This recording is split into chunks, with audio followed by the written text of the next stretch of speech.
cette scène au bord du Jourdain. Un monsieur célèbre, un grand monsieur, le général, qui descend de sa monture et qui regarde le Jourdain avec dédain.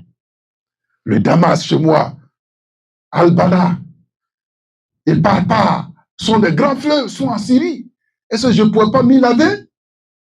C'est cette eau sale là, boueuse là. Mais quand même, il a décidé de se plonger dans cette eau. Et Naaman va derrière. Imaginez un peu la scène.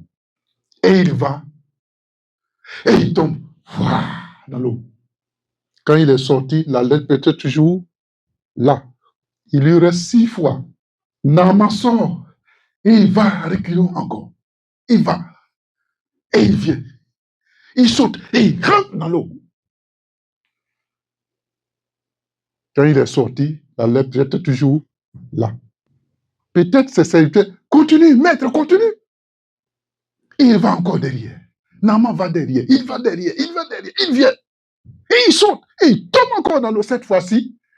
L'eau, tous les broussailles sont dans ses cheveux.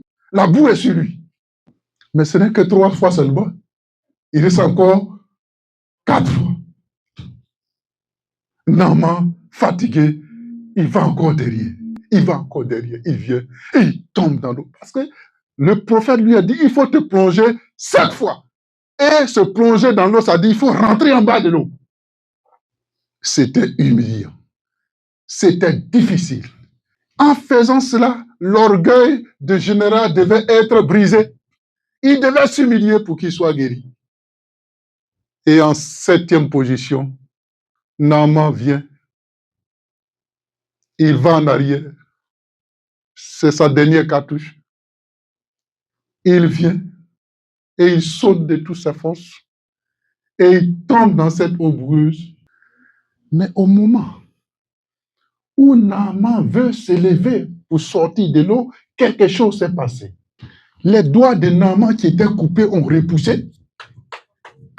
Tout a poussé, son corps a changé. Et la Bible dit que son corps est devenu comme le corps d'un jeune enfant, un enfant qui vient de naître. Ce qui est mort, notre Dieu a la capacité de lui donner la vie. C'est ça le miracle de la résurrection. Regardez-moi, regardez-moi, mes doigts, mon corps.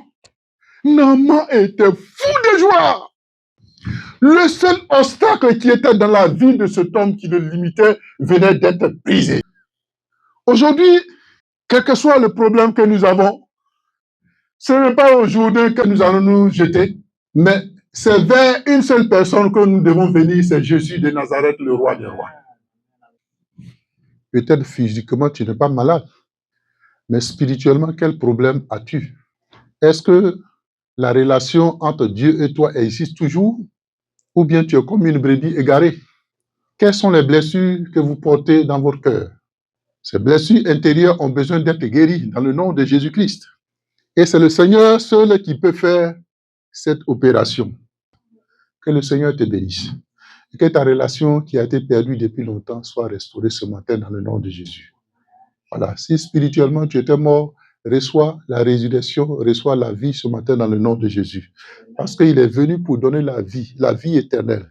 Il est le pain des vies, il est le chemin, la vérité et la vie. Oui, cette vie-là, reçois-la afin que le nom du Seigneur soit glorifié.